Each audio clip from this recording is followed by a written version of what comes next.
UPSC का ऐसा exam है जो आपसे आपकी परसेंटेज नहीं पूछता है, आप फेल हुए पास हुए ये आपसे नहीं पूछेगा। उसकी अपना कुछ क्राइटेरिया है, उसकी अपनी कुछ रिक्वायरमेंट्स हैं। अगर आप उस रिक्वायरमेंट को फुलफिल कर पाते हैं, आप उसके हिसाब से अपने आप को ढाल पाते हैं।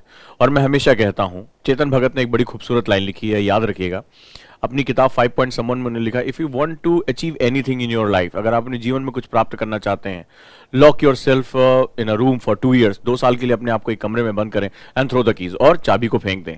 यानी कि इस कहानी का मतलब क्या है कि अगर अपनी जिंदगी में आप एक टर्न अराउंड करना चाहते हैं, सो 2 साल सिर्फ एक लक्ष्य, द वन थिंग, एक गोल, राइट। मैं यहां पे फिर से बात करूंगा, द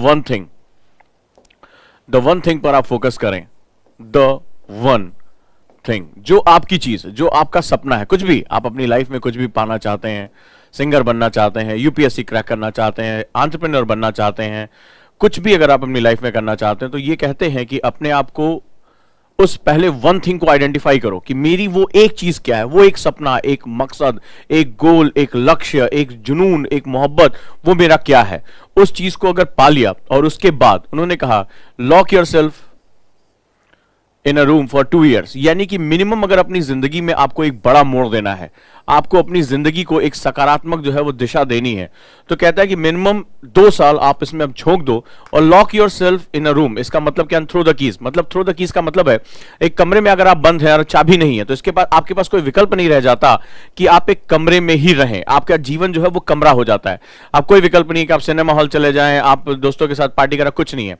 और चाबी का मतलब है कि अब आपके पास की नहीं है, निकलने का कोई रास्ता नहीं है। इसका मतलब है कि जब आपके पास विकल्प 2 साल और आप विकल्प विहीन हो जाते हैं, विकल्प विहीन, मेरी बात को बड़े ध्यान समझिएगा। उन्होंने जो एक बात कही कि if you want to achieve anything in your life, lock yourself in a room for 2 years and throw the keys, उसमें सिंपल सा फंडा है कि आप लॉक द रूम का मतलब हुआ कि आप पूरी दुनिया से कट ऑफ हो जाओ, पूरी दुनिया में अब आपका कोई नहीं है, आप पूरी दुनिया से कट ऑफ हैं आप, ठीक है। आपका टीचर, आपकी किताबें, आपका लक्ष्य, सिर्फ यही चीज होती है। पहला उन्होंने अपनी स्टेटमेंट को क्या कहा, द वन थिंग, फोकस करो उस एक चीज पर, उस एक जुनून पर, उस एक सपने पर।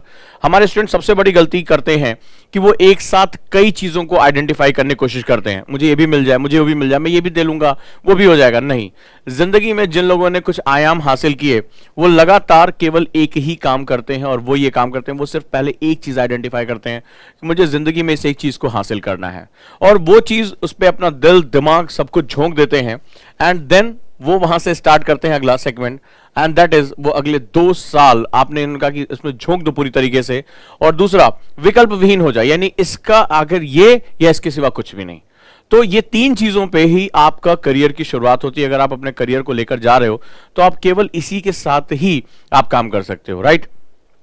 तो ये बात याद रखिएगा, इसको आप लिख लीजिए। पहली बात, आपको आइडेंटिफाई करना पड़ेगा मुझे यही एक चीज करती है, और इसको बोलते हैं पैरेटो लॉ, ठीक है। ये पैरेटो लॉ से भी आगे, पैरेटो लॉ के बारे में पता है, इटालियन मैथमेटिशियन, जिन्होंने बताया था कि आपके जो 20% वर्क होते हैं, वो आपकी 80% जो है प्रोडक्टिविटी, आपके 80% लाइफ को तय करते हैं।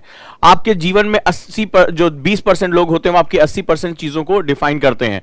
आप अपने घर में भी केवल 20% चीजों का इस्तेमाल करते हैं, बाकी 80% चीजें आपके लिए वेस्ट होती हैं। तो यहां पर वो कहते हैं कि आपको इससे भी आगे बढ़िए, और एक वन थिंग, एक सपना, एक मकसद, एक लक्ष्य आप हासिल करिए, और उसके पीछे क्यों, कि मुझे ये क्यों हासिल करना है। फिर उसके लिए एक टाइम अलॉट करिए कि मुझे मिनिमम ये टाइम हमें यहां देना है।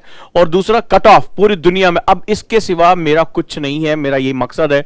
और देन विकल्प विहीन हो जाइए, ऑप्शंस नहीं होने चाहिए, अरे यार ये कर लेंगे, नहीं तो इसके बाद ये कर लेंगे, नहीं तो इसके बाद ये कर लेंगे। जब ऑप्शन हीन हो जाते हैं कि lock yourself in a room, कि अब कमरे में बंद है, अब कोई भी हमारे पास विकल्प नहीं है, तो इसका मतलब होता है कि आपका पूरी एनर्जी, आपकी पूरी कंसंट्रेशन, आपकी पूरी फोकस उस एक गोल के लिए फोकस हो जाती है। ये ही आपका जीना मरना, दिन रात, प्यार मोहब्बत, सब कुछ यही हो जाता है। और जब इतनी शिद्दत से आप चाहो, तो कहते हैं ना कि जब किसी चीज को आप बड़ी शिद्दत से चाहते हो, तो पूरी कायनात उसे वापस आपको मिलाने के लिए तैयार हो जाती है।